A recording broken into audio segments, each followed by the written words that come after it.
Adabiyot degan hodisa o'qigan odam uchungina bor. O'qimagan odam uchun adabiyot yo'q. Adabiyotga bo'lgan bir tomonlama e'tiborsizlik nimaga signal qilyapti? Kelajakda u qanaqa xavflardan ishora beryapti? Shuning qanchasi badiiy asar o'qimayman desa, shuncha miqdorda qamoqxona qurilar ekan. Bugun badiiy asar bilan shug'ullanmagan odamlardan, o'qimaydigan odamlardan potensial jinoyatchi chiqadi va turmani o'shalarning miqdoriga qarab to'ldirishimiz kerak. Haqiqatda adabiyotga mehrli ekanligimizni ko'rsata olyapmizmi yoki adabiyotni shunchaki o'qigandek qilib ko'rsata beryapmizmi Qozoqbek aka? Adabiyotning qudrati shunda. U yaxshi bo'linglar, yaxshi bo'lsalaring yaxshi bo'ladi degan nasihat bilan emas, balki yomonlikning yomon ekanligini ko'rsatib qo'yish bilan, yaxshilikning yaxshi ekanligini ko'rsatib qo'yish bilan tarbiyalaydi. O'qigan bilimli odamlardan ko'ra o'qimagan lekin uddali odamlar e'tiborda bo'lganligi uchun o'qimaslik bir milliy belgiga aylanib qoldi. Uyda har hafta bo'lmaganda 2 marta osh qiladigan o'zbek qayerdadir tekin osh tarqatilyapti desa, shaharning u chetidan bu chetiga kelib talashib bir-birini yakson qilib osh yemoqchi bo'lishni biz uchun u hech bir qiziq narsa emas-ku, tekin osh yeyish. Kino, televideniya, radio, jurnalistika, bularning barchasi, teatr, bularning barchasi asl adabiyotni unutishga yordamlashyapti desam qo'shilasizmi? O'zbekcha bo'lmagan xatti harakatlarni o'zbekka yopishtiradi. O'zbek hech qachon ayoli mening erim deyish bu nomus bo'lgan. Maktablardagi darslardan ko'zlangan maqsad faqat ta'lim muassasalariga kirishmi yoki boshqa maqsadlar bormi? Orzu, mo'ljal noto'g'ri qo'yilgan, chunki mo'ljal oliy maktabga kirish deb belgilangan. O'zbek tilini o'zbekning o'zida himoya qilish kerak. Hali ham shu fikrdamisiz? Saviyasiz millat o'zini o'zi yo'q qiladi. Assalomu alaykum hammaga. O'rtoqlar, ogohlantiraman oldindan. Bugungi ko'rsatuvimiz xavfli bo'lishi mumkin, nafsingizga og'ir kelishi mumkin, lekin ko'rsatuvni dastlabki 5 daqiqasidan o'tib olganingizdan keyin, siz ko'rsatuvni oxirigacha ko'rganingizdan keyin, oxirida ko'rsatuv bugungi suhbat yakunida siz uchun alohida aytadiganimiz bo'ladi. Bugun yana suhbatimizni davom ettiramiz. Kunuzda bunaqa suhbatlarga menimcha kuzatuvchilarimiz o'rganib qoldilar. Bugungi suhbatimiz boshqalardan ancha ajralib turadi, ancha farqli va bugungi suhbatimizning farqli ekanligini bugungi suhbatdoshimizning kim ekanligi bilan ham menimcha izohlasak bo'ladi. Bugun bizning suhbatdoshimiz pedagogika fanlari doktori, professor Qozoqboy aka Yo'ldoshev. Assalomu alaykum Qozoqboy aka. Alaykum Xush kelibsiz. Ko'rganimizdan xursandmiz. Qozoqboy aka, bizda bir yo'q narsa borki, u sizda bor.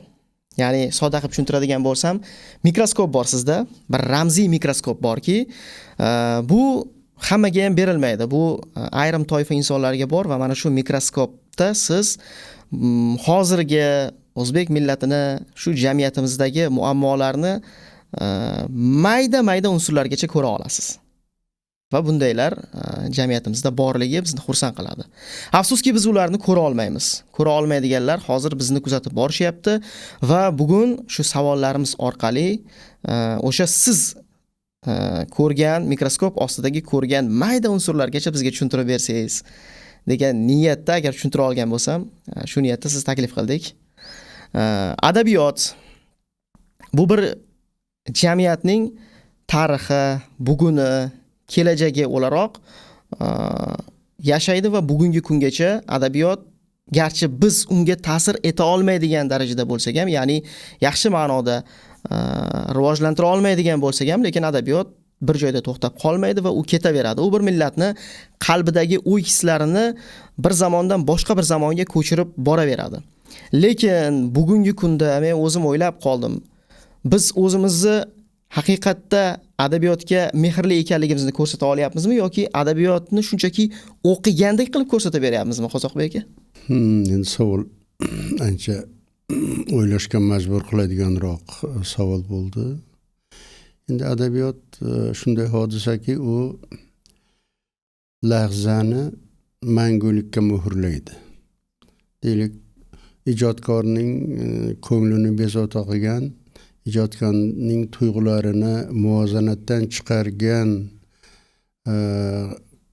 u yoki bu hayotiymi, ruhoniymi bir tuyg'u o'sha iste'dodli odamning mahorati bilan hech qachon eskirmaydigan yo'sinda muhrlab qo'yiladi.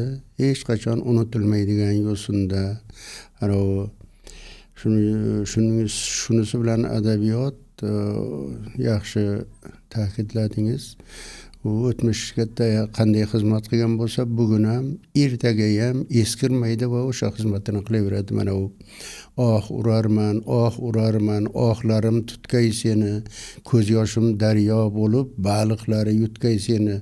Tasvirning nozikligini, mubolag'aning qudratini va tuyg'ularining samimiyligiga qoyil qolasiz endi bu. Endi bugun afsuski bizning g'alati holat, adabiyot degan hodisa o'qigan odam uchungina bor. O'qimagan odam uchun adabiyot yo'q. Va bugun jamiyatning juda katta qismi o'zi yaratilayotgan badiiy asarlardan xabari yo'q, o'qishga o'zida kuch topolmaydi-da. Adabiyotimiz o'lgan, adabiyotimiz tanazzulni boshidan kechiryapti. Adabiyot, kechagi adabiyot qayerga ketib qoldi deganday ayblovlarni qo'yadi-da. Holbuki u o'zidan xabari yo'q. Pasternak degan o'risning katta yozuvchisi aytadi. Katta o'qirman bo'lmagan joyda katta adabiyot bo'lmaydi deydi. Bu juda shunchaki chiroyli aytib qo'yilgan gap emas. Bu haqiqat. Chunki boringki adolatningmi, go'zallikningmi, haqiqatningmi ifodasi bor, lekin shu ifodadan xabardor bo'ladigan odam bo'lmasa, u haqiqat ham, go'zallik ham, adolat ham u joyida turaveradi. U ishlamay foydalanilmagan imkoniyat kabidir. Bugun bizning yaxshigina adabiyotimiz bor. Bugun bizning juda quvvatli shoir, yozuvchilarimiz bor. Ammo uni o'qiydigan, uning o'sha asarlarini tubiga yetib boradigan, o'shandan o'ziga bir ruhiy quvvat olishga intiladigan qatlam avvalgiday ko'p emas. Bir zamon biz hali bir 15-17 millionlik vaqtimizda millatimiz o'shanday vaqtda adabiyot nashrlari hozirgidan 100 barobar. 10 barobar demayapman, 5 barobar demayapman. 100 barobarlar ko'p miqdorda chop qilinardi. Deylik, O'zbekiston adabiyoti san'ati gazetasi o'sha vaqtda 850 ming nusxagacha chiqqan edi. Mana hozir yopilib ham keta qoldi. Chunki o'zini o'zi boqolmadi, uni o'qiydigan o'qirman topilmadi. Natijada gazeta yo'qolib, yopilib ketdi. Holbuki Qoraqalpog'istonda Qoraqalpoq adabiyoti degan gazeta bor. Bugun ham, hozir ham. Qozog'istonda Qozoq adabiyoti degan gazeta bor. Va u kecha men endi shuni bosh muharrir bilan gaplashsam, 15 ming nusxada chop etilar ekan.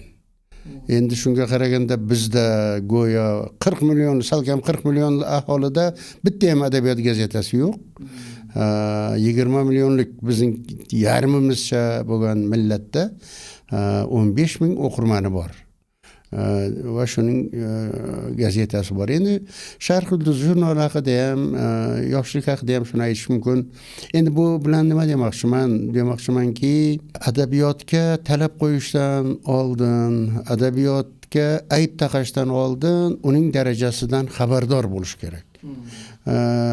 Shundagina sening aytgan gapingda salmoq bo'ladi. U o'zing xabardor bo'lmagan hodisa haqida xulosa chiqarishdan odam tortinish kerak. Xo'p, mana hozir Pasternakni ham yaxshi fikrini aytib o'tdingizda. Endi xayolimga bir fikr keldi. Bu o'zi mana shu adabiyotga bo'lgan bir tomonlama e'tiborsizlik nimaga signal qilyapti? Kelajakda u qanaqa xavflardan ishora beryapti? Yaxshi bir fakt esimga tushdi. Amerikada turma qurish eng yaxshi samarali biznes hisoblanar ekan. turma, Ya'ni qamoqxona. qurish. Va shuning uchun ana u o'sha biznes bilan shug'ullanadigan odamlar 11-15 yoshli o'smirlar o'rtasida har yili so'rovnoma o'tkazilar ekan. So'rov o'tkazilar ekan. Shu so'rovning natijasida deylik agar million boladan so'rov o'tkazilgan bo'lsa, shuning qanchasi badiiy asar o'qimayman desa, shuncha miqdorda qamoqxona qurilar ekan. Bu bog'liqlikni e'tibor qilyapsizmi?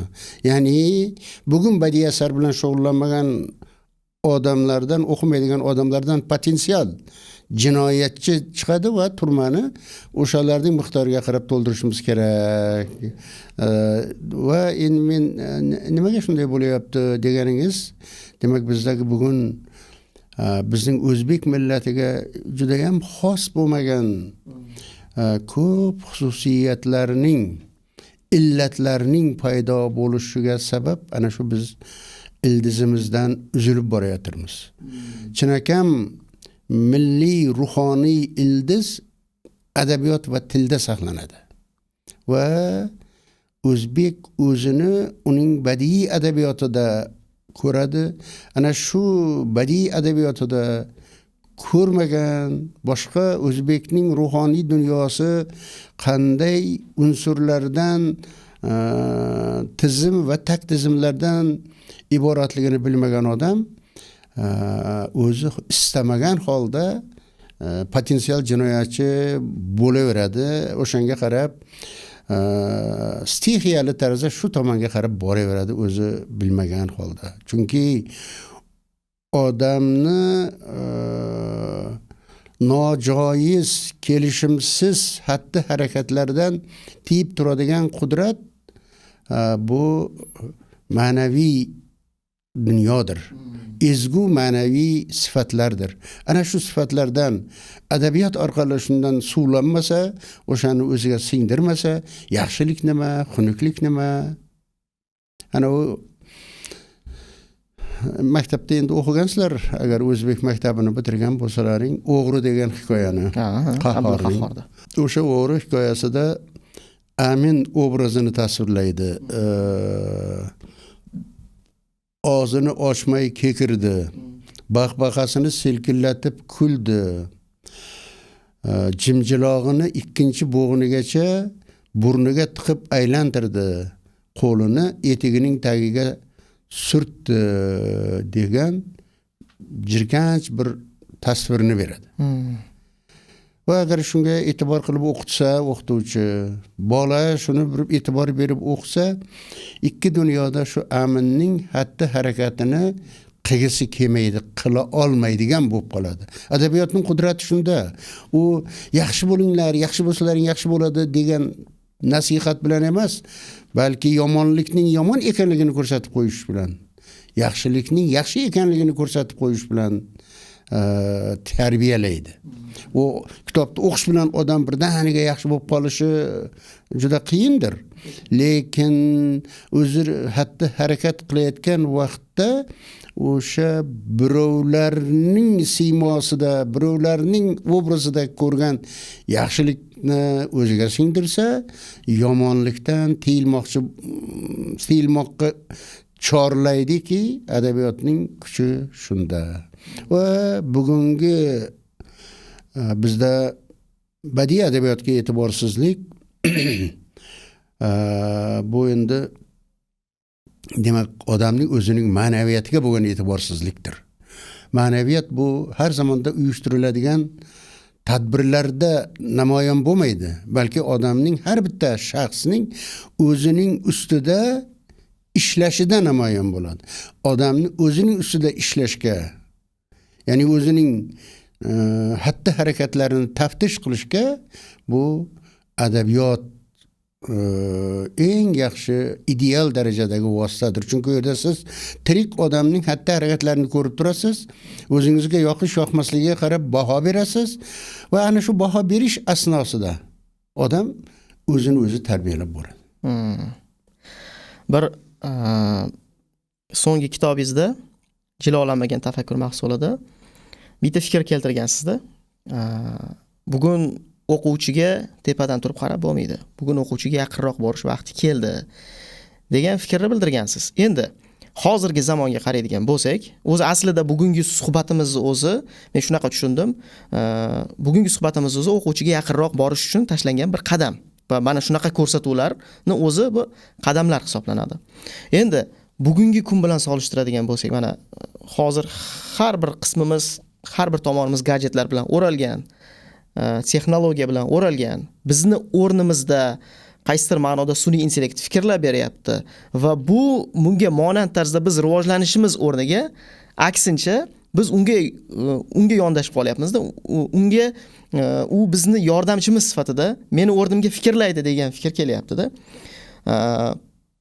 Adabiyotni mana shu holatda adabiyotning ham to'xtab qolishi, ya'ni adabiyotni bilan birgalikda rivojlanmasligi ham bu narsani xavfini keltirib chiqaradimi? Ya'ni sun'iy intellektlar, texnologiyalar insonni qay darajada qoloq qilib qo'ya oladi?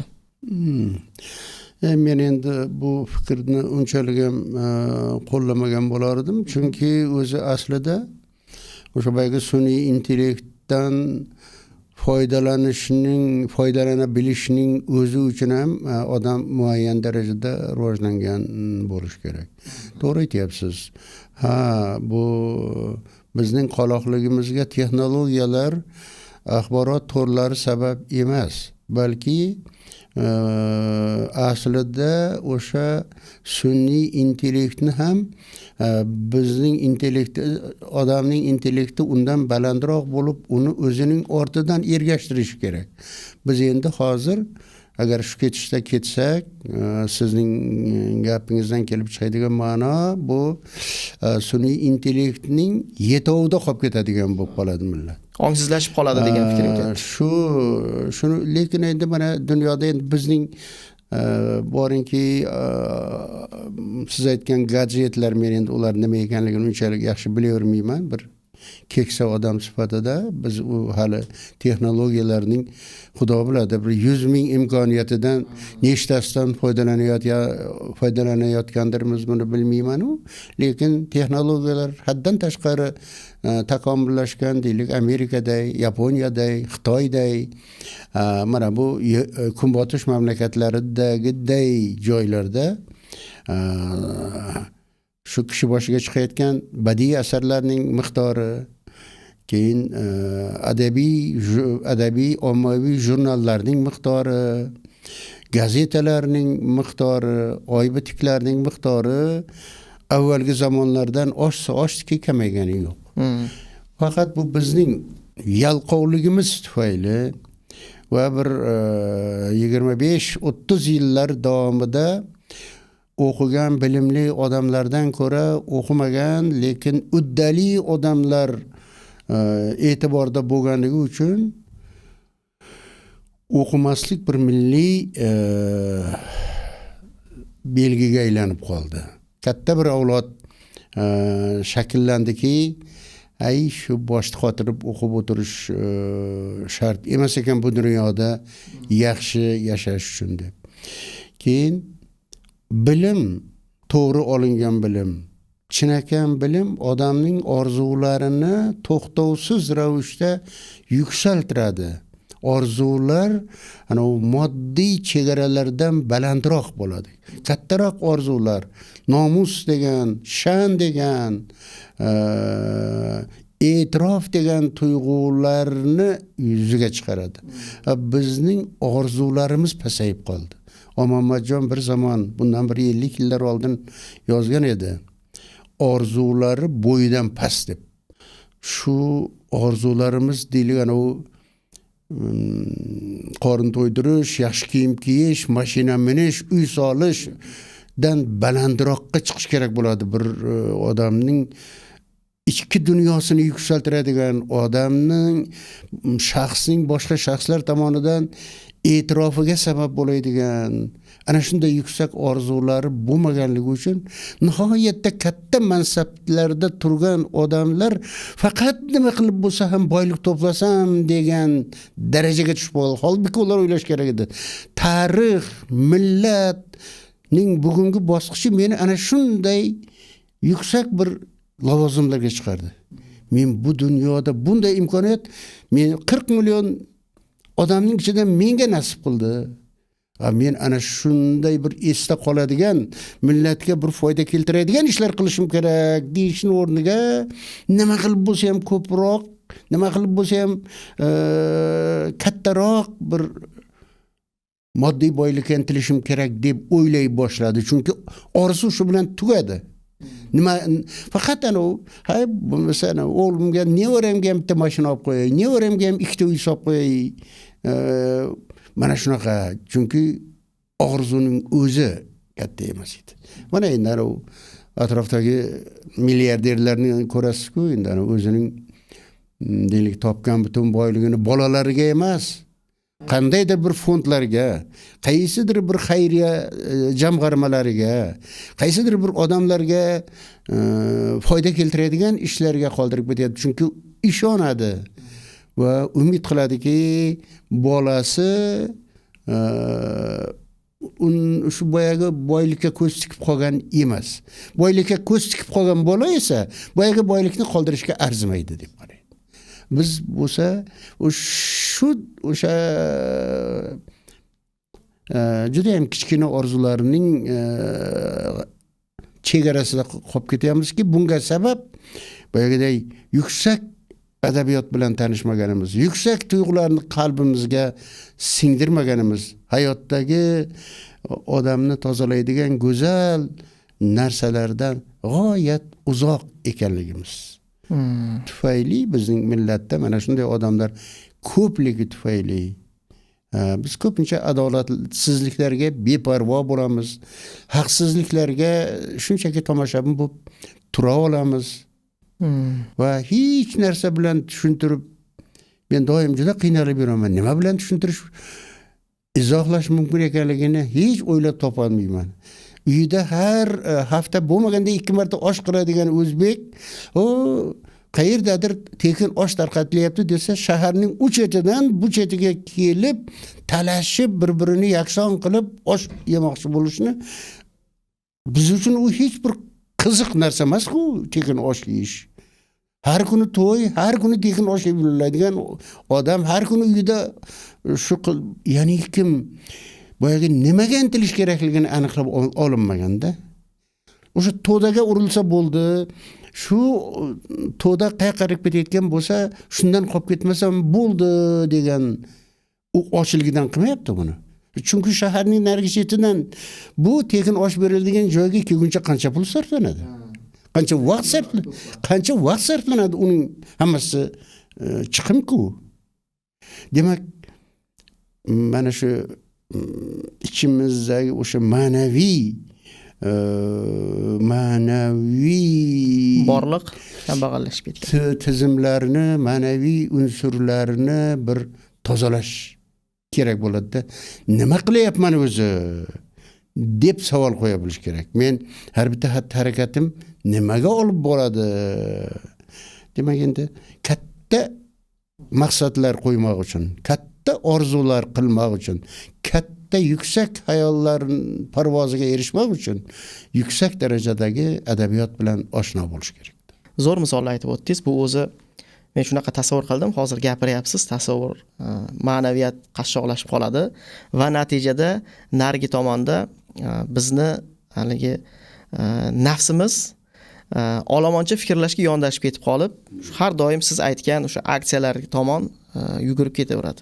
Katta orzu haqida aytib o'tdingiz-da, insonlarga keling, mana siz hozir ayni vaqtda Alisher Navoiy nomidagi O'zbek tili va adabiyoti universitetida dars berasiz. O'zingizni qo'l ostidagi o'quvchilaringiz bor, talabalaringiz bor, juda ham ko'p. Ularga orzu qilishni qanday o'rgatasiz? Nimadan orzu qilishni o'rganish kerak deb o'zingiz ularga o'rgatasiz? Keling, biz ham o'rganaylik.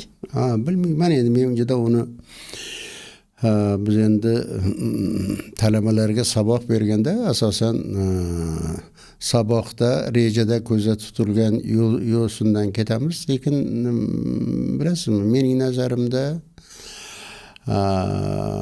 agar talabalarga o'sha biz o'qiyotgan, biz o'rganayotgan, biz tahlil qilayotgan adabiy jarayon, biz tahlil qilayotgan badiiy asarlardagi obrazlar, ularning tutumlarini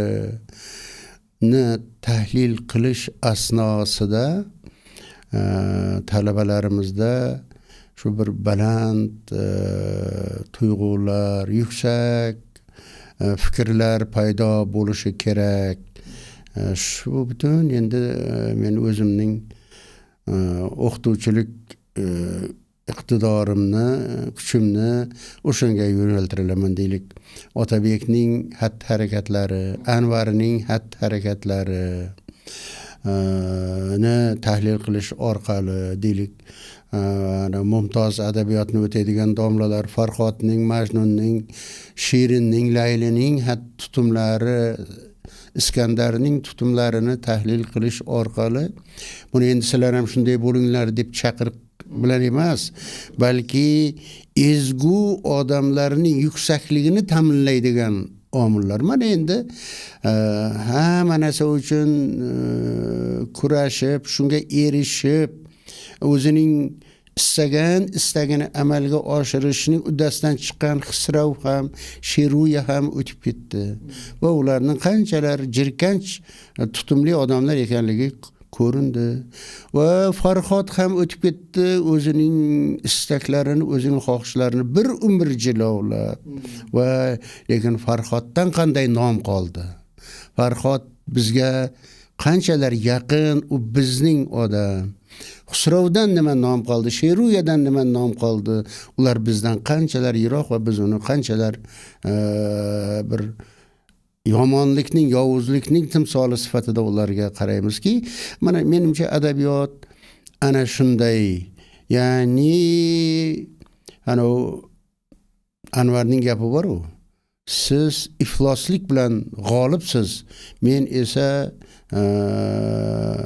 adolat bilan mag'lubman debsa, siz kulayapsiz, lekin men mag'rur dorning tagiga bora olaman deb gapira. O'sha tuyg'ularni singdirmoq, o'sha tuyg'ulardan ta'sirlanadigan bir ko'ngilni shakllantirmoq shu adabiyot saboqlarining vazifasi shu o'zi. Zo'r javob. Ana u maktabda ham adabiyot o'tmishda qanday yomon edi, biz hozir qanday yaxshi yashayapmiz deyish uchun o'rgatilmasligi kerak. Biz adabiyotdan doim o'sha Sovetning zamonida siyosiy maqsadlarda foydalanilgan.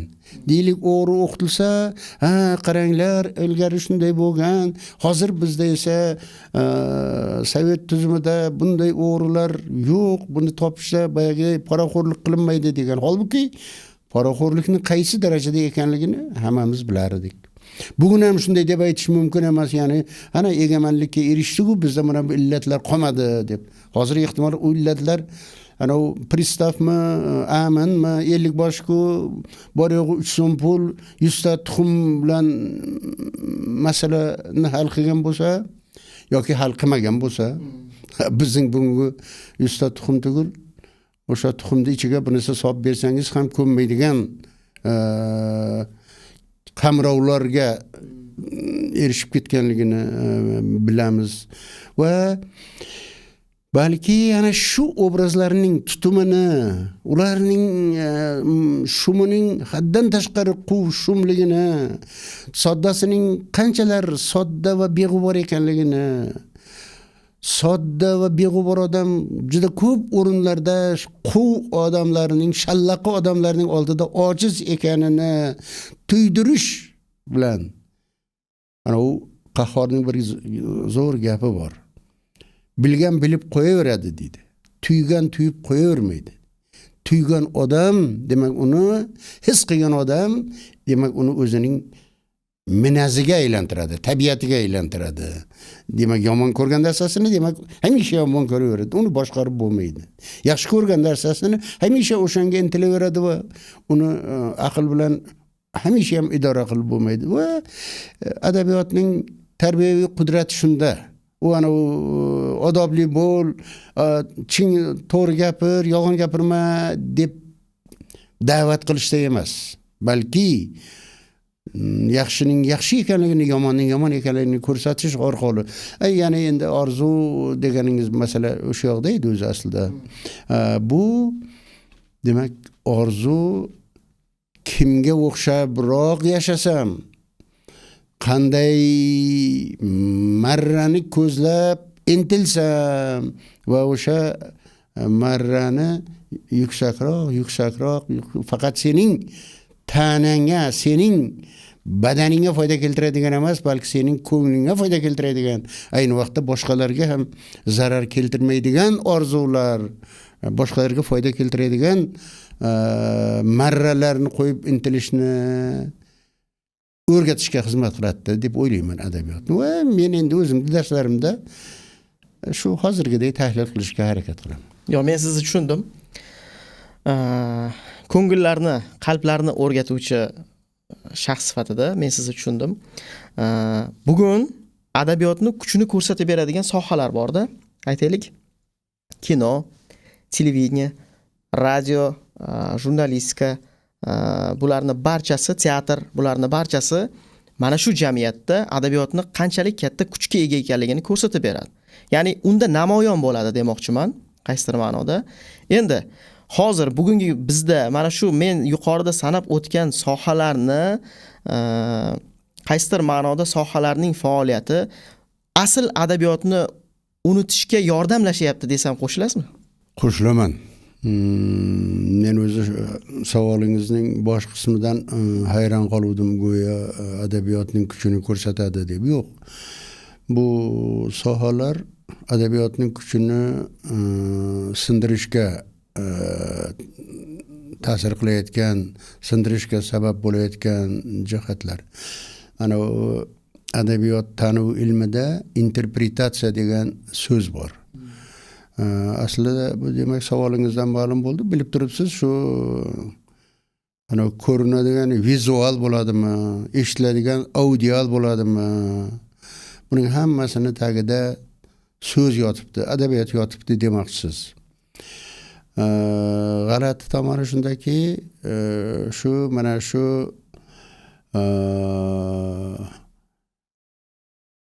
axborot vositalari, texnologiyalar juda ham hozirgi darajada taraqqiyot etgunga qadar adabiyot odamlarning ongiga ta'sir qiluvchi qudratli vosita edi. Odamlarning tuyg'ulariga ta'sir qiluvchi qudratli vosita edi.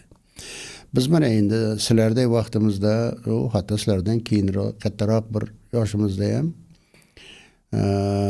shu Abdulla Oripovning, Halima Xudoyberdiyevaning, Erkin Vohidovning, Omon Majjon, Rauf Parfi singari Usmon Azim, Shavkat Rahmon singari shoir yozuvchilarning, Shukur Xolmuzayevlarning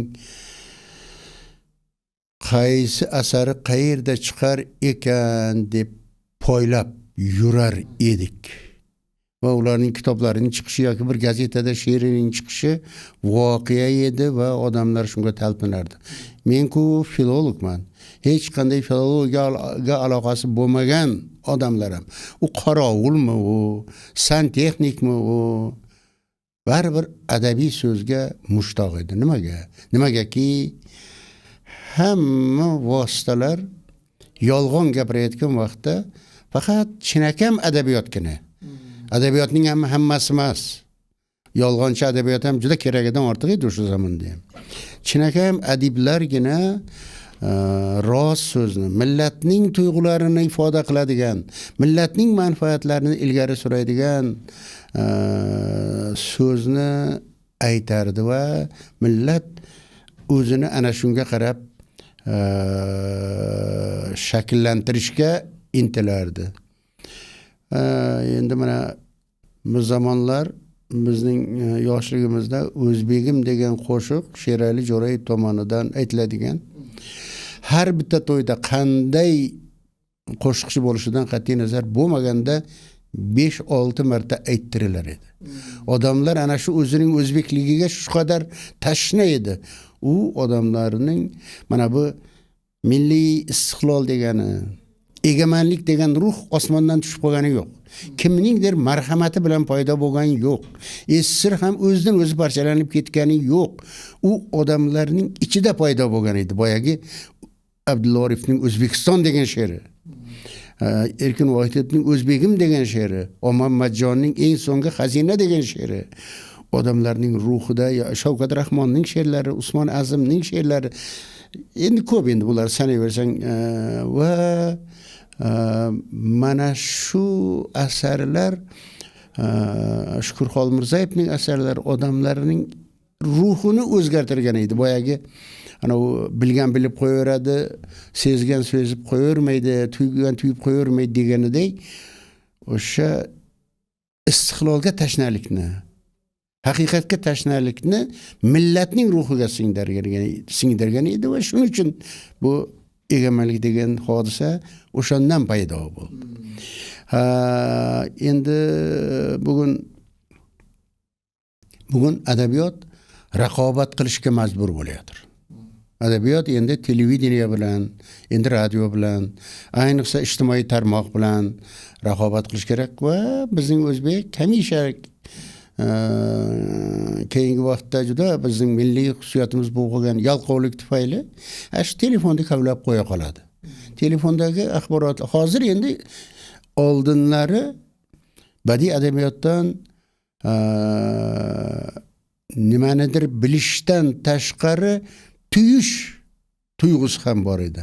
Sezimlarni yangilash, sezimlarni boyitish, zavq olish tuyg'usi bor edi. O'zi adabiyotning eng katta funksiyasi gedonizm deydi.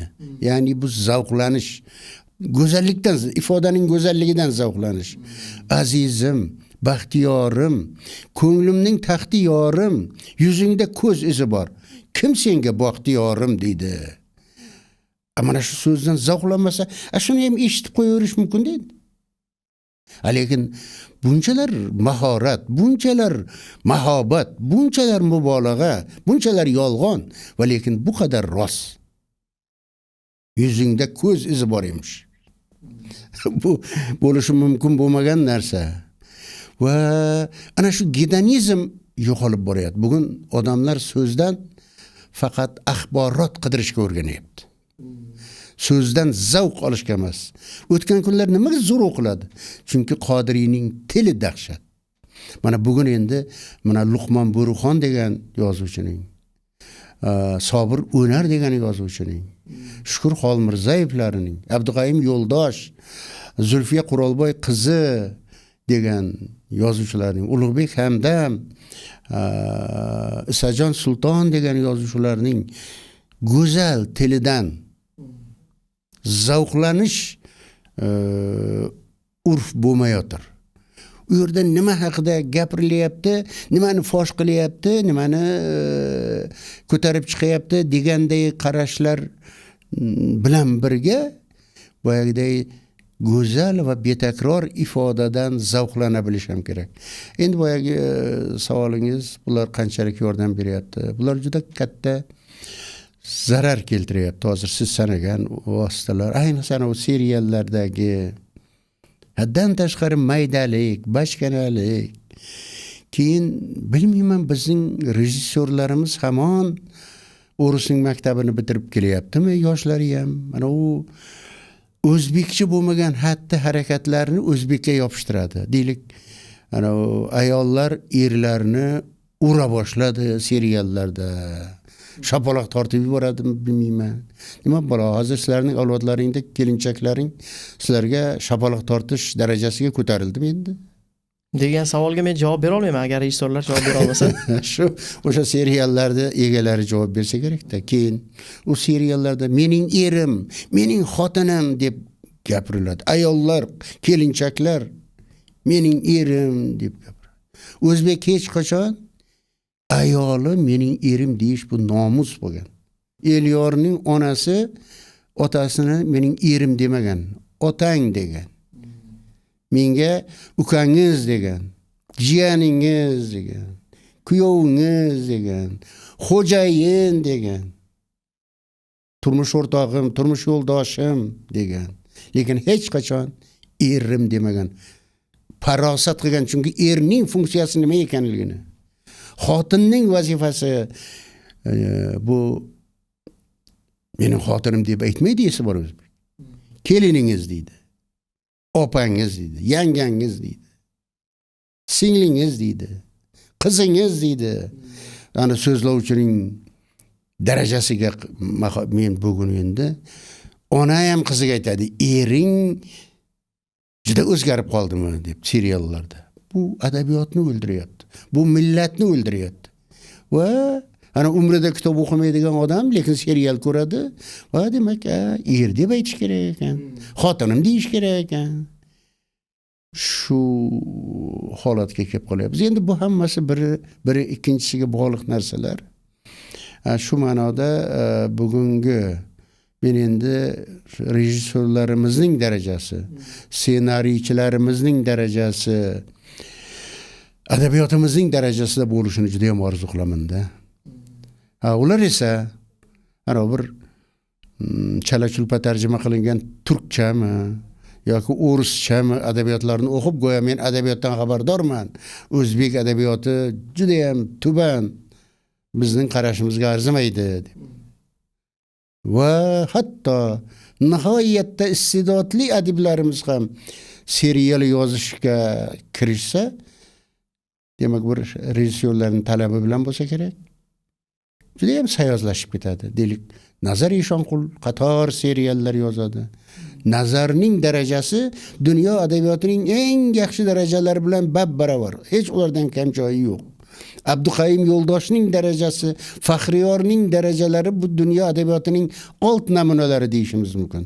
Luqmon Bo'rixonning darajalarini.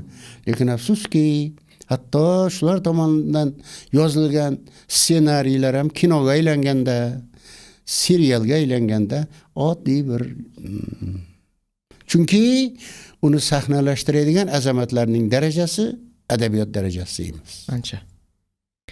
Ko'payib ketmadimi? Yo'q, juda yaxshi ketyapti. Men to'xtata olmayapman. To'g'risi, o'zi boshida aytganimiz o'sha mikroskop deganimiz mana ishga tushdi. Ko'rayotgan, tushunayotgan bo'lsangiz, haqiqatda ishga tushdi. Endi bugun bizda O'zbekistonda xizmat ko'rsatgan artist, O'zbekiston xalq artistlarining borinkani estrada xonandalarining qachon, qayerda tug'ilganligi, bugun nima ish bilan bandligini bizni ommamiz ko'proq bilishga intiladi. Qaysiki bugun aynan katta bir pedagoglarga nisbatan, xalq ta'limi a'lochisiga nisbatan ularni ko'proq bilishga harakat qiladi. Bu qanaqa omma bo'ldi? Tushunishga harakat qilganmisiz? U xalq ta'limi a'lochisi mayli endi o'qituvchini kim ham tanirdi? Bizni kim ham tanirdi? Abdusaid Ko'chim degan juda mashhur shoir, yozuvchi, asarlari darsliklarga kirgan bir ijodkor bor. Shu aytadi, kimlar bilandir qaysidir bir bolalarda aytadi endi qo'shiq aytkichi.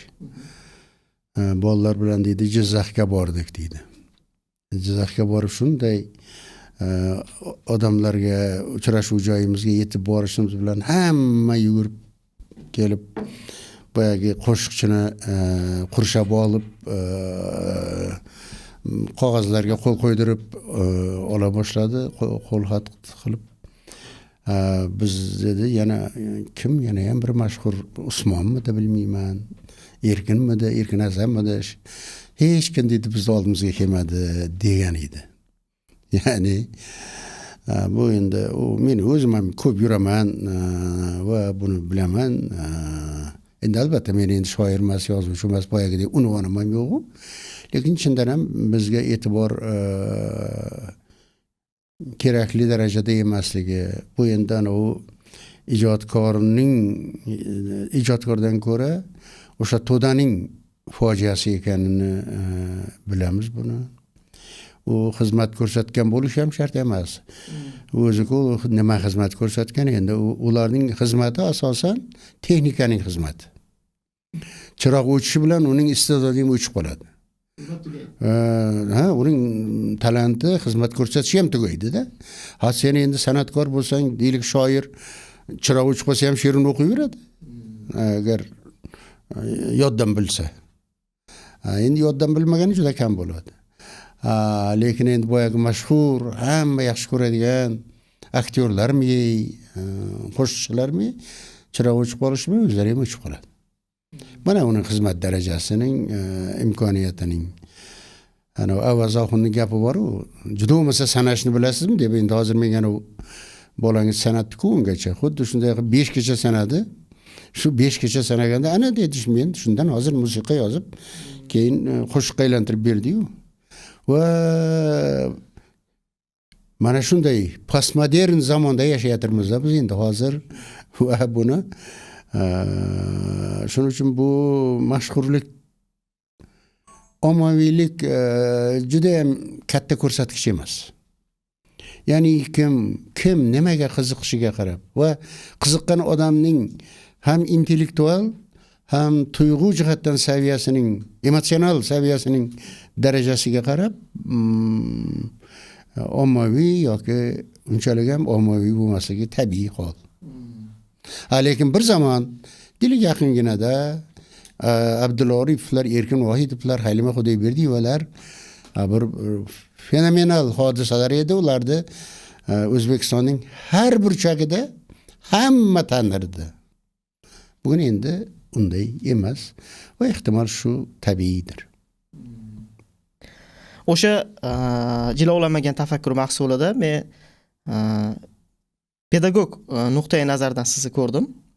Ya'ni nafaqat adabiy tanqidchi, olim, balki maktab ta'limiga ham qaysidir ma'noda o'zgartirishlar kiritish lozimligi haqidagi fikrlarni uqqanday bo'ldim. Bugun bitta fikr paydo bo'lgan. Kuchli maktabni o'quvchilari birinchi yilning o'zidayoq oliy ta'lim muassasalariga kira olish kerak degan fikr bor.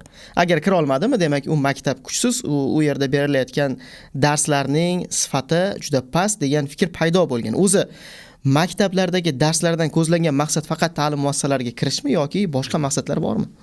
Juda yaxshi savol bo'ldi, Elyor. Mana endi sizlar o'zlaring maktabdan chiqqan bolalarsizlar. Maktabda o'qib yurganlaringda endi men masalan siz haqingizda yoki siz haqingizda konkret aytishga haqli emasman, bilmayman. Lekin har holda maktabda o'qiyotgan bolalarning bir yarmidan ko'pi maktabga nima uchun borayotganligini, nima uchun o'qiyotganini bilmaydi.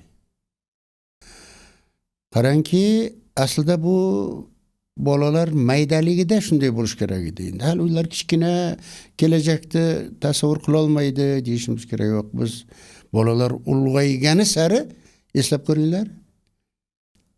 Boshlang'ich sinfda sinflaringda 80-90% yaxshi o'qigan. To'g'ri. Agar undan ham ko'p bo'lmasa. Yaxshi o'qigan. Chunki kecha asosiy vazifasi o'yin bo'lgan bola endi asosiy vazifasi o'qish ekan deb tushundi. Hali oldiga bir maqsad qo'ygan yo'q. O'qish ekan. Mana shuning o'zi endi o 5-6 sinfga o'tgandan keyin xo'p, o'qishdan maqsad nima degan savol paydo bo'ladi.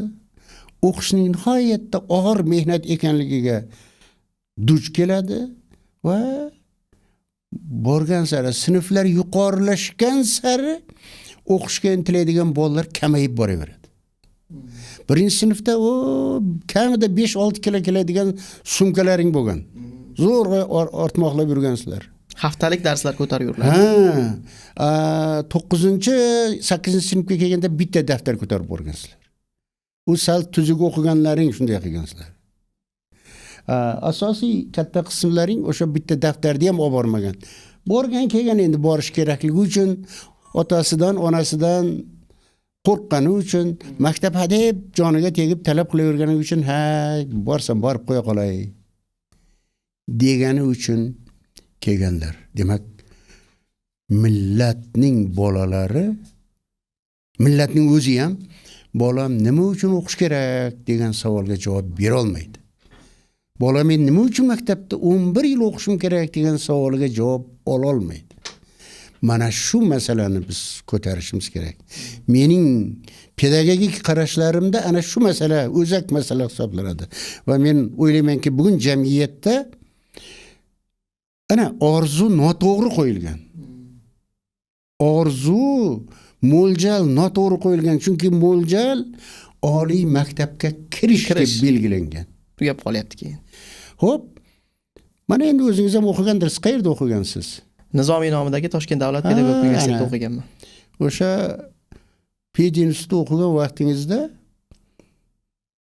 kursdoshlaringizdan ham bir yarmiga yaqini kelib ketib yurgan. Chunki ular maqsadiga erishdi. O'qishga kirish edi maqsadi. O'qish emas edi. Biron bir mutaxassislikni egallab olish emas edi. Kirdi, o'qiyapti. O'qiyapti endi, kelib ketyapti. Endi ana o'qituvchilar ham ish qilib, professor domlalar ham bir balo qilib bahoni qo'yib beryapti. Ular bilim olib mutaxassis bo'lish uchun emas, diplom egasi bo'lish uchun o'qidilar va diplomga ega bo'ldilar. Bugun endi ana shular borib yana millatning keyingi avlodini tarbiyalayapti. O'zi maqsad qo'yishni bilmas edi. O'zi maqsadga erishishni bilmas edi. O'zining maqsadi nihoyatda qisqa edi. Bo'ldi. 11-sinfni bitirding, o'sha yerga kirding, shu bilan ish bitdi. Halbuki odam marralarni, olis perspektivani, istiqbolni ko'ra bilish kerak va o'shanga yarasha. Xo'p, ana endi men juda davoni ko'p qilyapman-ku. Xo'sh, maqsadni nima deb belgilash kerak? Nima desa o'quvchi maktabga nima uchun kelayotganligini biladi.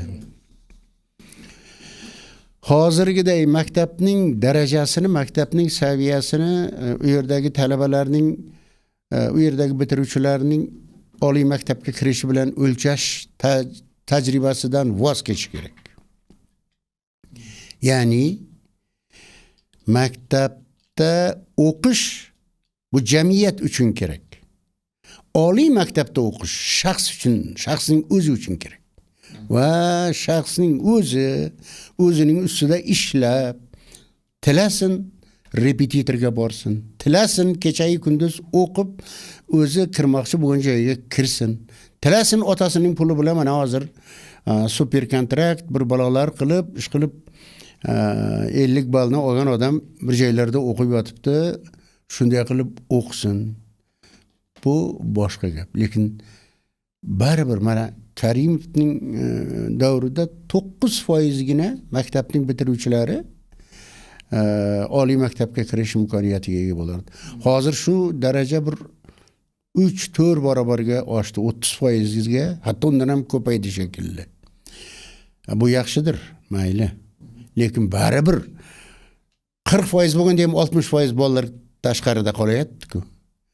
60% bola nima uchun o'qiyotganini bilmayapti-ku. Nima uchun o'qish kerakligini. O maktabga kirmoqchi emasdir. Hammasi topshirmayapti-ku. Mana bultur ayniqsa bir yilda bilmayman 3 millionmi bola maktabni bitirsa yo 600 mingmi bola maktabni bitirsa, shundan endi yarmi ham topshirmaydi. Chunki bultur yiqilganlar bor.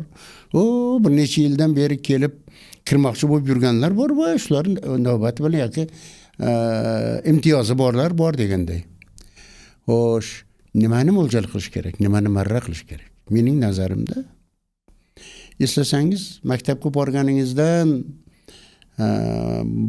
o'qituvchilaringiz aytgan, onangiz, otangiz aytgan, sen yaxshi o'qishing kerak, yaxshi o'qisang, mana palonchiga o'xshab vrach bo'lasan, yurist bo'lasan, siyosatchi bo'lasan, o'qituvchi bo'lasan, injener bo'lasan, o'qimasang mana yerda yurasan, ko'cha supurasan, ketmon chopasan va hokazo. Bizda odam shug'ullanadigan kasblar darajalantirilgan. Intilishga arziydigan va intilishga arzimaydigan darajalantirib qo'yilgan. Ana shunday ikkita darajaga bo'lingan. Holbuki men o'ylaymanki, jamiyatga yuristdan ko'ra farrosh ko'proq kerak. Jamiyatga vrach qancha kerak bo'lsa, qassob ham o'shancha kerak. Jamiyatga jurnalist yoki olim qancha kerak bo'lsa, o'sha uskunalarni qo'yishni biladigan, shundan foydalanishni biladigan, ana biz slesar deymizmi, santexnik deymizmi, operator deymizmi, ya'ni alohida katta 6 yillik o'qish talab qilinmaydigan mutaxassislar ham shunchalik kerak. Va bolalar hali maktabda o'qib yurgandayoq, men fermer bo'laman, men chorvador bo'laman, men qassob bo'laman deb o'ylayversinlar. Lekin endi sizning sinfdoshlaringiz aytgan-ku, men fermer bo'laman, men slesar bo'laman, nima kerak menga tarix, nima kerak menga ximiya degan. Va bizning o'qituvchilar unga javob bera olmaydi, chunki ular oliy ma'lumotga intilishni marra deb belgilagan. Bu esa intilmoqchi emas. Va uning go'yo haqqi bor o'qimaslikka. Holbuki oddiygina bir mantiq. Hop, sen mayli qassob bo'lmoqsan, sen fermer bo'larsan, sen santexnik bo'lasan. Hozir endi santexniklarsiz yashab bo'ladimi? Va lekin sen faqat ana mollar bilan chorvador bo'lsang, mollar bilan yashamaysan. Sen faqat temir tersaklar bilan, ochqichlar bilan yashamaysan. Sen kimningdir o'g'lisan, kimningdir qizisan, kimningdir otasi bo'lasan, kimningdir onasi bo'lasan, kimgadir qo'shni bo'lasan, kimgadir aka, uka, singil, opa bo'lasan va o'zingdan boshqa odamlar bilan teng fikrlamog'ing, teng o'ylamog'ing uchun maktabda o'qitiladigan fanlardan xabardor bo'lishing kerak.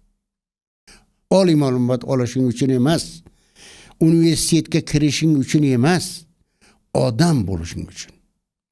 Odamlar bilan tengma-teng fikrlasha olsang, ularning kelajakda oliy ma'lumot olgan odamlarning gapini tushunadigan, o'zingning fikringni o'sha odamlarga tushuntirib beradigan darajaga ega bo'lmog'ing uchun fizikadan ham, ximiyadan ham, matematikadan ham, tarixdan ham, ona tilidan ham bir qadar xabardor bo'lishing kerak. O'sha maktab darajasini o'zlashtirishing kerak degan masala qo'yish kerak-da. Biz bolalarning bir qismigagina tegishli marrani hammasi uchun majburiy qilib qo'yganmiz. Va ular intilmaydi. Nimaga? Borgan sari, yoshi o'tgan sari o'qishga salanglab, quruq takasaltang bo'lib kelib ketaveradigan ko'payadi. Chunki u maqsadini biladi. U o'qishga kirmoqchi emas. U diplom olmoqchi emas.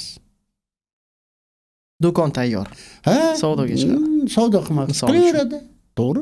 Do'kondor ham kerak-ku axir bizga. Lekin saviyali do'kondor kerak. Ana u kelgan odamni kutib olishga farosati yetadigan, narsasini reklama qilishga aqli yetadigan, odamning ko'nglini og'ritmasdan muomala qilishga farosati yetadigan do'kondor kerak. Farrosh kerak. Farroshsiz jamiyat 3 kun ham yashay olmaydi. Mana bugun ajralishlarning ko'payib ketishini nima sababi? To'g'ri. Ayollarimiz ham erkin tilayapti. O'zining gapini o'tkazishga intilayotgan bo'lyapti. Va shunday bo'lishi ham kerakdir. Lekin ana u kelinining dardlarini tushunishga farosati yetmaydigan qaynanalar, keliniga nima ish mumkin, nima mumkin emasligini, uning ko'nglidan nimalar o'tishiga aqli yetmaydigan qaynatalar va kelinchagining orzu havaslariga o'zining darajasidan turib, o'zining ayvonidan turib qaraydigan so'tak kuyovlar yoki kuyovning orzu havaslarini o'zining maishiy istaklariga qurbon qilishga gagina aqli yetadigan kelinchaklar tufayli hayot mana shunaqa azobga aylanib boryapti. Saviya yuksalishi uchun maktabdagi hamma predmetlardan, ehtimol uning bir qismidan voz kechish kerakdir, to'g'ri. Lekin har holda asosiy predmetlardan xabardor bo'lish kerak. Mana marra qanday bo'lish kerak va shunda va keyin millat men bolamga faqat oliy ma'lumot olib beraman deb tug'dim deb qaramaslik kerak. Men odam shakllantiraman. O'zining o'rnini topa oladigan o'g'lon, o'zining joyini topa biladigan qiz tarbiyalayman deb qaray bilish kerak-da. Shu daqiqada aytilgan juda ko'p haqiqatlar, masalan, men bizni kuzatib o'tirganlar juda ko'pchiligidan o'tgan, o'sha maktabda aytib o'tganlaringiz, kichkina orzular va qiynalib o'qish va natijada o'sha qiyinchiliklar ertaga o'qishga kirgandan keyin shunchaki o'zini yengil qo'yishi bilan tugab qolishi, bu hammani boshidan o'tgan va bugun shu holatni yaxshilash uchun ham mana shunaqa suhbatlar qilishga harakat qilyapmiz. Bitta suhbatlaringizdan birida shunaqa fikr eshitgandim-da. O'zbek tilini o'zbekning o'zida himoya qilish kerak. Hali ham shu fikrdamisiz? U ancha oldin aytilgan ekan. Ha, ancha oldin aytildi. Ha, saviyasiz millat o'zini o'zi yo'q qiladi. Uni birov bosib olish shart emas. Uni birov unga tahdid qilish shart emas. O'zini o'zi o'zligidan voz kechib boraveradi. Mana bugun Toshkent shahrida Mirzo Ulug'bek tumanida 99.5% bog'chalar o'ris bog'chalari. Ota-onalar ataylab bir dunyo pul to'lab, bir qaysi joylardandir bolalarini olib kelishdan erinmay bolalarini o'ris bog'chasiga beryaptilar. Demak, ertaga uni o'ris maktabiga tayyorlayapti. Demak, jamiyat o'zbeklardan o'ris tayyorlayapti. Kimdan himoya qilish kerak bu yerda? Nimaga bolasini Qur'on bilan emas, hadis bilan emas, boyagi o'risning tarixi bilan, o'risning shaxsiyatlari bilan, Navoiy bilan emas, Tolstoy yoki Pushkin orqali, Bobur bilan emas, Temur bilan emas, ularni oziqlantiryapmiz ma'naviy jihatdan. Va u yerda hamisha sizlar endi juda bo'lmasa, agar o'rischa o'qimagan bo'lsalaring ham bilasizlar, ana u великий могучий русский язык ekanligini, великий могучий русский народ ekanligini, buyuk bir millat ekanligini, imperiyalar tuzgan millat ekanligini va 500 yillardan beri butun dunyoga tahdid solib turadigan qudrat ekanligini tuyib o'qitiladi, tarix o'qitiladi-ku. Adabiyot o'qitiladi-ku. O'sha великий и могучий русский язык deganda uni bir olim aytmagan, uni yozuvchilar aytgan. Va u qiynalib shuni o'qib tushuna olmay ikki olib azob chekayotganda attang. O'zbek bo'lganimda qaray, shu agar o'ris bo'lganimda ana shularga tegishli bo'lgan bo'lardim deb kamsitilib o'sadi. Uni ehtimol o'qituvchilar sen o'zbeksan, shuning uchun deb aytmaydi, chunki hozir u yerda dars beradigan sho'rliklar ham o'zimizni o'zbeklar endi. Va biz o'zidan, o'zimizni qo'limiz bilan bolalardan boshqa bir millatning vakilini yasayapmiz. Ertaga u otasiga sen deb gapirishga tayyorlanadi. Garchi hozircha siz deb turar ana zug'um tufayli, lekin ichida ana ularning rosa qulayda yaxshi deydi. Bir qizni yaxshi ko'rib bo'lsa, qizni olib kela olardi o'ris bo'lganda. Yigitni yaxshi ko'rib bo'lsa, yigitning yetalab kelishi va bir kecha uyda qoldirishi ham mumkin edi o'ris bo'lganda. Va ana shu bu yerda boshqa bir millatning aybi yo'q-da. O'zimiz to'g'ri. O'zimiz qilyapmiz-ku. 99.5 demak, qayerdadir bitta bog'cha qolib ketgan ekan shekilda hali o'zbek tilida. U ham endi yanagi safar men bu yilgi ma'lumot. Kim biladi 26-yilda u ham yo'q bo'ladimikin. Mana endi bundan keyin nutqimizning, tilimizning yanchilib borgan sari optim narxlarda deb yozib qo'yadi. O'pdim degan so'z o'zbekcha emasligini o'shani yozgan odamlar ham bilmaydi. Nimaga bilmaydi? Nimaga ilgari bilardi odamlar? Mana продается deb yozib qo'yadi. Uylarga. Oy, sening uyingda o'ris olmaydi-ku ikki dunyoda. Sening uyingda o'zing o'xshagan bitta yo qishloqdan kelgan, yo shahardan sig'may qolgan, endi kengayish kerak bo'lgan odam oladi-ku. Nega sotiladi deb yozib qo'ymaydi. Chunki sotiladi deb yozib qo'yish uchun ham farosat kerak. U hamisha ko'rib yurgan продается deb yozilgan Sovet vaqtida. Shunaqa deb yozilish kerak deb o'ylayman. Men bir ikkitasidan so'rayman-da, nimaga bunaqa qilasizlar desa, endi hamma tushunsin deyman-da. Kim bor o'zi buni? O'zbekcha yozsalaring, ular ham tushunib ketadi-ku. Ay, o'zbeklar shusiz ham tushunadi deb продается deydi.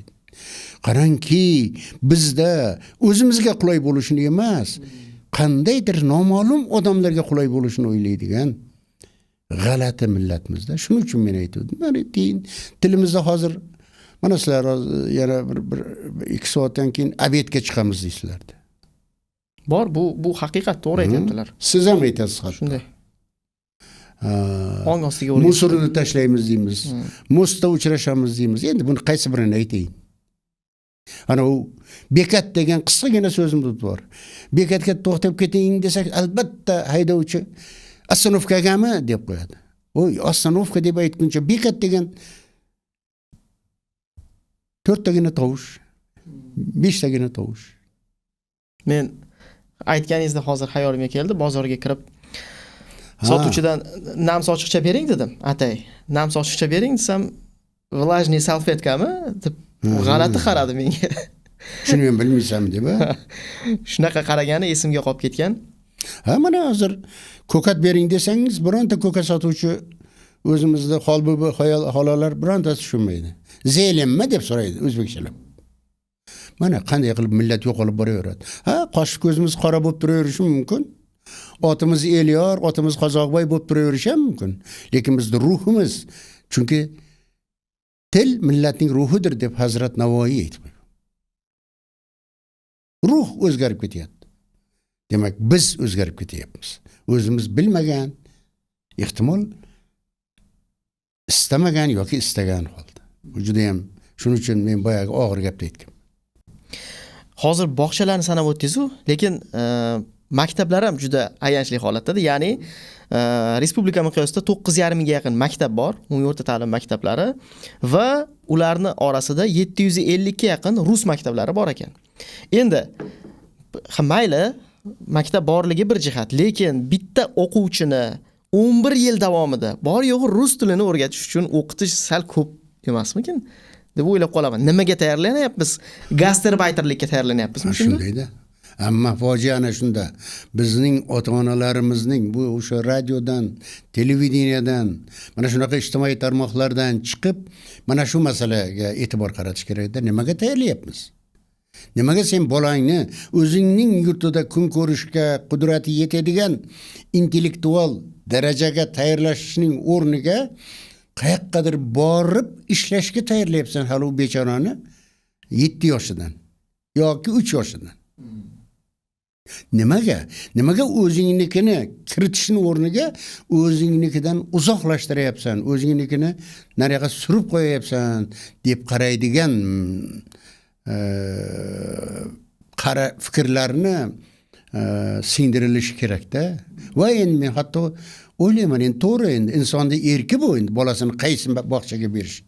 Lekin deylik Oliy Majlismi, hokimiyatlarmi bu masalaga ehtimol hukumat darajasida munosabatdan bildirilishi kerakdir. Haligacha mening talabalarim aytishadi.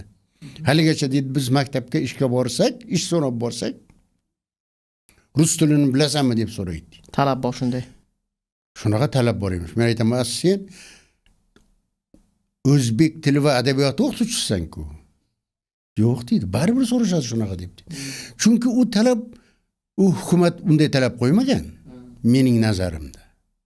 Ana prezidenti nechta farmoni chiqdi o'zbek tilini darajasini ko'tarish bo'yicha. Men aytaman-da doim. Hukumatdan norozi bo'ladi, hukumat qaramayapti, tilda rivojlanish. Nima qilish kerak endi? Hech bu shuncha farmonlar chiqarilgan, hech dunyoning hech qayerida yo'q til bo'yicha maslahatchi degan qancha odam ishlab yotibdi. Lekin tashqaridagi reklamada ham bironta o'zgarish bo'lmadi hatto. O'sha holida qoldi. Faqat qanchadir miqdordagi odam til bo'yicha maslahatchi degan lavozimda ishlayapti xolos. Departament degan tashkilot tuzildi xolos. U har zamonda televizorga chiqib, ana bu so'zni qanday ishlatish kerakligini gapirib qo'yadi, reklama qilib qo'yadi xolos. Buning uchun millat uyg'onishi kerak. Shunday. Abu Nasr Forobiy juda bir go'zal asar qoldirgan, Fozil odamlar shahri degan. Shu asarda rahbarni o'zi qanday bo'lishi kerakligi haqida, uning ma'naviyatli bo'lishi, adolat tarozisini teng pallada ushlay olishi, bu barcha rahbarlarga kerakli bo'lgan sifat ekanligini ko'rsatib ketgan. O'sha asarni o'zi bir qaysidir ma'noda namuna desak, menimcha to'g'ri bo'ladi. Bugungi rahbarlarda ham mana shu qaysidir ma'noda faktorlar, omillar bormi? Endi men bugungi rahbarlar haqida yoppasiga gapirishga haqli emasman. Ayrimlar deylik. Men endi bilmayman, chunki mening darajam faqat o'zim ishlaydigan ishxonanigina bilaman. Lekin endi bunday emasligi o'z-o'zidan ma'lum. Men shunday bir rektorni bilaman. U rektor kelayotganda uning shotirlari kelib yo'ldagi talabalarni ham, o'qituvchilarni, professorlarni ham ko'rmay turinglar, domla o'tib ketsin der emish. Demak, endi daraja ma'lumda. Endi ana rahbarlarning ijtimoiy tarmoqda bilasizlar, doim shuning ichida yuradigan odamsizlar. Ana xodimlarini qanday haqorat qilayotganliklarini, ularga qanday talablar qo'yayotganligini, bu yog'i onasidan tortib singlisi-yu ayoligacha og'zida bulg'ayotganini. Endi masalan men egamanlikgacha 45 yoshdagi odam edim. Va turli ishlarda ishlaganman. Hatto kolxozda ishlaganman. O'sha kolxozda raisi bo'lardi. Raykomda birinchi kotibi, ikkinchi, uchinchi kotibi bo'lardi. Ijro qo'mida, ijro qo'mida raisi bo'lardi. Va ularning bir qanchasi bilan ishlashga to'g'ri kelgan, lekin ularning birontasining og'zidan yo onani yo umuman haqorat so'z aytilishi mumkin ekanini biz xayolga keltirmaganmiz. O'shanda ham ishlar juda silliq ketmagan. O'shanda o'z jamiyat tanazzulda edi. Hamma yoq oldi sotdi edi. Lekin shunda ham odamlar, ayniqsa rahbarlar o'zini tiyishga majbur edi. Bugun tiyiqsizlik ishchanlik belgisi bo'lib ko'rinayotir. Bugun odamning manfaati emas, ishning manfaati birinchi o'rinda turilayotir. Holbuki shu ish nima uchun qilinadi? Odam uchun qilinish kerak-ku. Demak, sen odamni hurmat qilmasdan turib, qanday qilib shu ishlarni bajarganingning o'zi bilan quvona olasan. Qayerda o'qidimmi yo bir rahbar aytib berdimi ekan?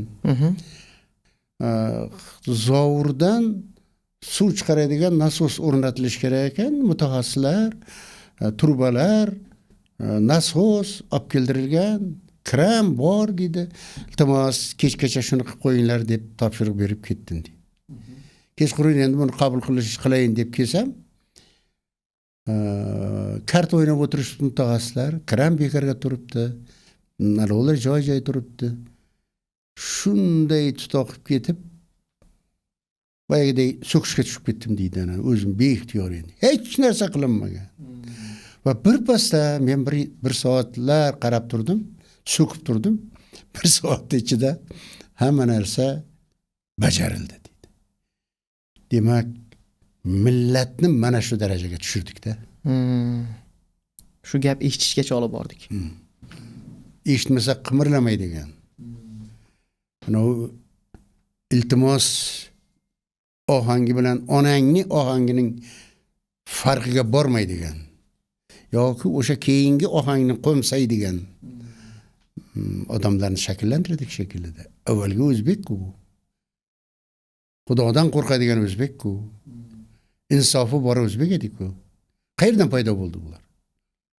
Bular demak biz shakllantirdik-da, jamiyat shakllantirdi-da. Vaziyat, muhit shakllantirdi-da. Millat 100% o'zgarib qolmaydi-ku. Yana bitta narsa borda, mana shu siz aytib o'tgan holatlarni yo'q qilish uchun kelajakda yaxshi balki shunday fikr bo'layotgandir, yaxshi insonlarni shakllantirish uchun bugun kitobxonlik bo'yicha qandaydir bir tanlovlar o'tkaziladi, ko'rik tanlovlar, festivallar o'tkazilyapti. Aynan masalan yosh kitobxon tanlovi o'tkaziladi va bu o'sha tanlovni o'tkazilishidan o'zi asl maqsadga erishish mumkinmi? O'sha shartlar, bir qandaydir savollarni berish, olimlarning tug'ilgan joyi bo'yicha savollar, xullas shu haqida fikringizni bilmoqchi edim. Men endi uni juda ham bir boshidan oxirigacha sinchiklab ko'rgan emasman. Keyin men o'zim hech bir o'sha tanlovlarda qatnashgan ham emasman, bilmayman. Lekin endi har holda mutlaqo o'qimaydigan mudroq bir millatni sal silkitib, juda bo'lmasa manfaat uchun juda bo'lmasa mashinani olib olguncha o'qib turishga bo'lsa ham majbur qilishga intilishda dunyoning hech qayerida bunday yondashuv yo'q. Bunday yondashuv yo'q. Lekin buning bitta oson, yaxshigina yo'li bor. O'zi aslida deb o'ylayman. Ya'ni bunday qilib kitob o'qiydigan odamlardan ko'ra, deyilgan 70 ta kitob o'qir ekanda, o'sha 70 ta kitobdagi bir narsalarni eslab qolish xotira kuchi zo'r bo'lsa, mashina olish mumkin ekan endi. Yaxshi, baribir har holda bir 1000 ta odam shunga qiziqib o'qib qolsa, keyin uning endi bir juda bo'lmaganda bir 600 ta 700 tasi kitobga qiziqib qolib keyin ham o'qib ketaversa, jamiyatga ta'siri baribir bo'ladi. O'zi qaysi bir faylasufning gapi bor. Kitob o'qimaydiganlar juda maza qilyapman deb o'ylaydi. Lekin bilib qo'ysinki, kitob o'qimaydiganlarda hamisha kitob o'qiydiganlar boshqaradi degan. Ular bilib, buni kitob o'qiydiganlarda o'zi ham bilmasligi mumkin, lekin ular boshqaradi degan. Nargilar umuman bilmaydi endi buni. Mening nazarimda buning osonroq va to'g'riroq, ta'sirliroq yo'li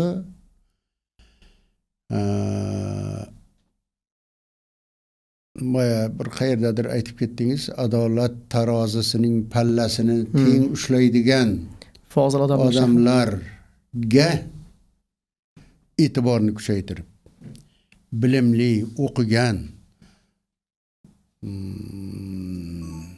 odamni qurbon qilib bo'lsa ham ishni bajarishga emas, har qanday yaxshi ishni odamning manfaati uchun qilish kerakligiga farosati yetadigan odamlarga jamiyatda talab kuchaysa, shunday odamlarga e'tibor kuchaysa, o'qigan odam bilan o'qimagan odamning odamga bo'lgan talabning farqi bo'lsa, millat o'zidan o'zi o'quvchilar millatiga aylanib qoladi.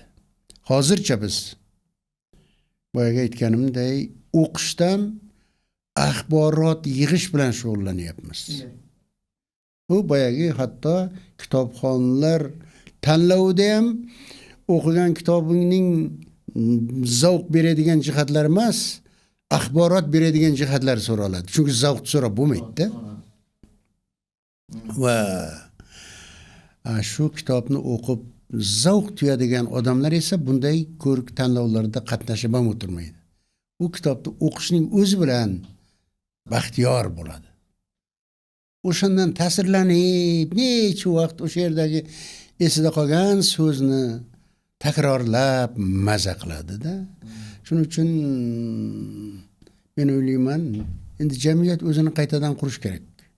Jamiyat o'zini o'qigan, ana u Allohning o'zi aytgan-ku, odam ota bilan Azozilni solishtirgan vaqtda.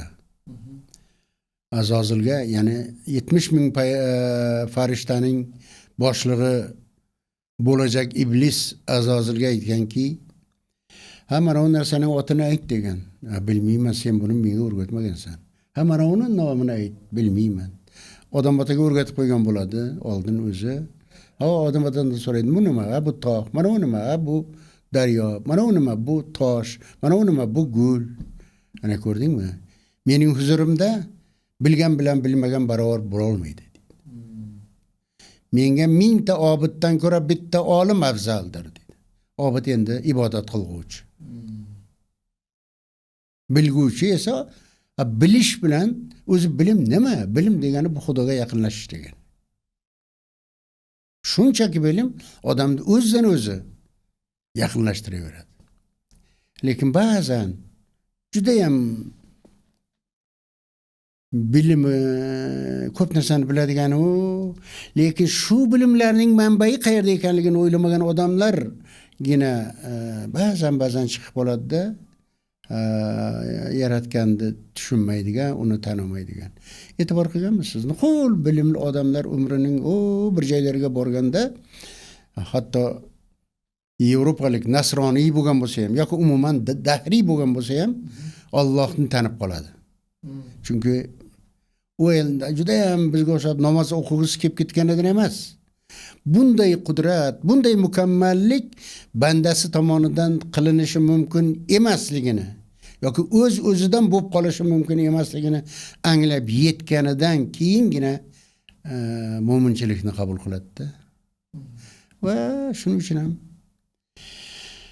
biz o'sha Alloh aytganday bilgan bilan bilmaganni barobar qo'ymasligimiz kerak-da. Rahmat sizga Qozoqbek aka. So'nggi savolni beraman. Bu so'nggi savolim shunaqaki, Frans Kafka umrining oxirida o'zini do'stiga o'sha meni yozganlarimni hammasini o'chirib yuboringlar degan, chunki meni tushunmaydiganlar ko'payib ketgan degan ma'noda, ya'ni yozganlarimni tushunishmayapti degan ma'noda u shunga ishora qilgan. Lekin yaxshiki uni o'sha do'sti orqali bizga asarlarning hammasi mana hozirgacha yetib kelyapti, o'qilyapti va bu juda ham zo'r. Men o'yladim, mana shu fikr bugungi o'zbek jamiyatidagi juda ko'pchilik olimlarning xayolidan o'tsa kerak. Ya'ni meni tushunishmayapti, ichimdagi fikrlarni oxirigacha yetkazib bera olmayapman degan. Sizda ham shunaqa fikrlar o'tadimi yo'qmi? Ha, juda ko'p o'tadi. Juda ko'p bo'ladi bunaqa. Mening nazarimda hatto badiiy ijod bilan shug'ullanadigan odamlarda ham o'shanday anduhlar, o'shanday iztiroblar bo'lsa kerak. Lekin endi buni hamma ham Kafkaga o'xshab, hatto Kafka ham yoqib yubora olmadi, o'zi yoqib yuborsa bo'lardi-ku. Yoqib yubora olmadi chunki u axir azob bilan yozgan-ku bularni. Uning asarini o'qisangiz azob bilan o'qiysiz. Uni yozguncha o'sho'rlik qancha azoblangan bo'lsa kerak. Va bunday narsani to'qimoq uchun, uning hammasi to'qima. Bunday narsani to'qimoq uchun uning qanday kuchi, qanday azoblar yo'lidan o'tdi ekan deysiz. Shunday rost. Ha, endi masalan bilan siz hozir tilga olgan jilovlanmagan tafakkur mahsuli kitobining bor yo'g'i 300 nusxada chiqqan kitob. Va shuni ko'proq nusxada chiqarish mumkin edi. Ishonmaganmiz shuni ko'proq nusxada odamlar olishi mumkinligiga. Biz endi ana tarqatish mumkin bo'lgan tarqatdik, sotilishi mumkin bo'lgani sotildi bir qismida, lekin bugun endi yaxshi qolmadi. Lekin men ishonmagan edimki shu 300 taning ham tarqalib ketishiga. Va mana endi yaqinda yana bir kitobim chiqish kerak 1000 nusxada. Bilmayman endi o'zi ham bir 3 yildan beri yozyapsizmi? Yotibdi turli nashriyotlarda. Hali agar bosilib qolgudek bo'lsa mingtasi o'tamikan, o'tmasmikan, shuni o'qiydiganlar topilarmikan degan o'ylar deb qiynaydi. xavotirdaman, o'ydaman. Endi shunday bir davrga keldikki, qallobchilik, qalbakchilik oddiy holga aylanib boryapti deylik olimlar. Nimagadir olimlarga har yili talab qo'yiladiki, oyligingga sal ustama qo'yishib berilishi uchun har yili kitob chiqarish kerak. Endi bu vazirlik jonivor o'ylamaydiki, kitob har yili chiqavermaydi. Va har yili chiqqan kitob bu endi sifatli bo'lmaydi, kerak emas u. Keyin har bitta olimga, har bitta domlaga o'zingning darsligingni yaratishing kerak degan talab qo'yishadi. U dunyodagi olim ko'p, lekin uni hammasini saviyasi bir xil bo'lavermaydi. Hamma olim ham darslik yaratavermaydi. Axir u qandaydir darslik darajasiga ko'tarish kerak, shunday bir olimni topish kerak. Uning darsligini yaxshilab tushuntirib beradigan boshqa olimlar shu ishni qila olsa ham yetarli bo'ladi. Shuning uchun hozir qarangki, O'zbekistondagi deylik hozir bir 200 dan oshiq universitet, institutlar bo'lsa, o'sha 200 dan oshiq universitet, institutlardagi domlalar har yili o'zining ma'ruzalarini bir balolar qilib, muqovaga birlashtirib, kitob qilib chiqaradi. 10-15 nusxada. Faqat orqasiga yozib qo'yadi, 200 nusxada yoki 500 nusxada chiqdi debdi. Boyagi talab qilgan joyiga berib, go'yo kitob chiqargan kishi bo'lib, bu yoqqa keyin davom etib ketaveradi. Endi mana shunaqa soxtakorliklar.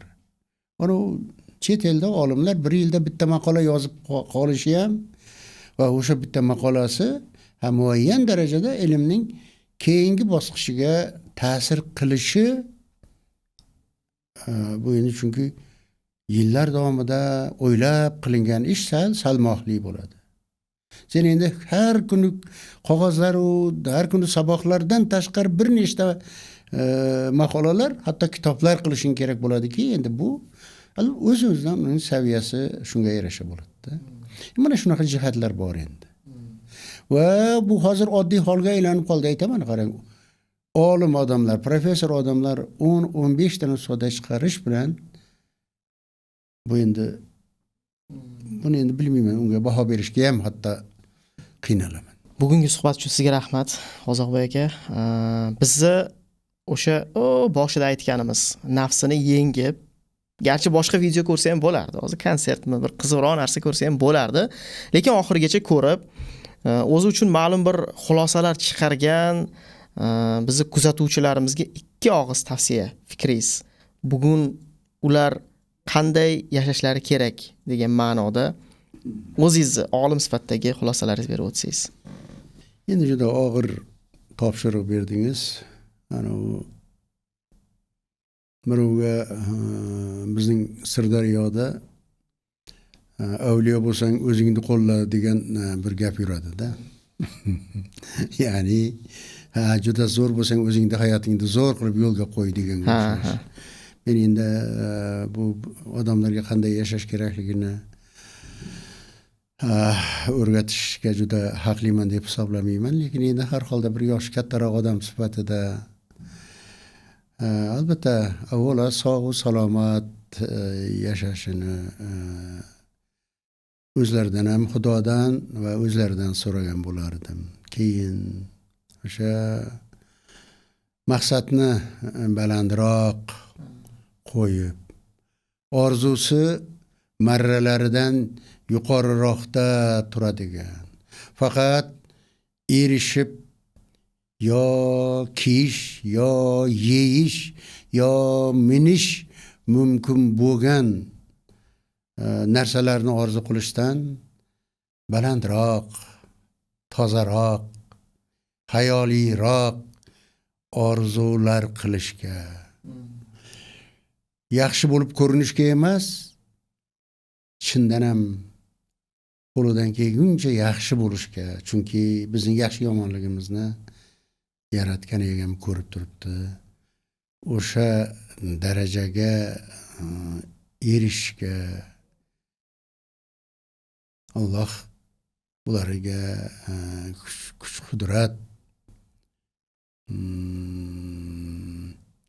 chidam, to'zim tilab qolaman. Endi ko'proq badiiy asar o'qish va bu badiiy asar orqali o'zligini tanish juda bo'lmaganda sizning tomoshachilaringizning katta qismiga nasib qilsin. Hamma omon bo'lsin. Rahmat sizga qimmatli vaqtingizni sarflaganingiz uchun. Endi men unaqa fikrlar aytishga hali haqliman deb hisoblamayman, lekin Shams Tabriziy aytib o'tgan ekanlar, o'qimagan kishi uchun hali kitob yozilmagan. Eshitmaydigan inson uchun hali hikmat aytilmagan. Bizni bugun eshitganlar uchun demak bitta kitob bor va u kitob sizni kutyapti. Albatta u kitobni olib o'qishingiz shart. Albatta bugun eshitganlaringizni kimlargadir yetkazish ham shart. Salomat bo'lasizlar. Suhbatlarimizni yana ko'rishguncha. Mana shu sizni uyingizda katta kutubxona bor ekan. Mana shu Robert Greenni Mahorat kitobini ham sizni kutubxonangizdan joy olsa biz xursand bo'lardik. Ozoqo'yga. Shu kitob sizdan keyingilarga ham bu kitob yetib borishidan umidvormiz. Qarang, uni g'oyalari. Hammaga rahmat. Salomat bo'linglar. Bu nima haqida ekan bu kitob? Bu kitob nimaning mahorati bu? Mahorat inson har bir sohada, har bir kasbda o'zini ko'rsata olishi. Men hali buni o'zim o'qimasdan turib sizga beryapman. Buni nima haqida ekanligi o'sha siz aytgandek qiziq ko'rdim. Har bir inson o'z kasbida qanday qilib o'zini mahoratini ko'rsata olishi kerak degan ma'noda savol qo'yilgan, shu savolga javoblar topilgan. Salomat bo'ling. Katta rahmat sizga. Rahmat. Bugun podkastlar eng zo'r bo'ldi, Abdulloh. Hali bunaqa podkastda men o'zim maza qilganim hali bo'lmagandi. Rahmat. Juda zo'r bo'ldi.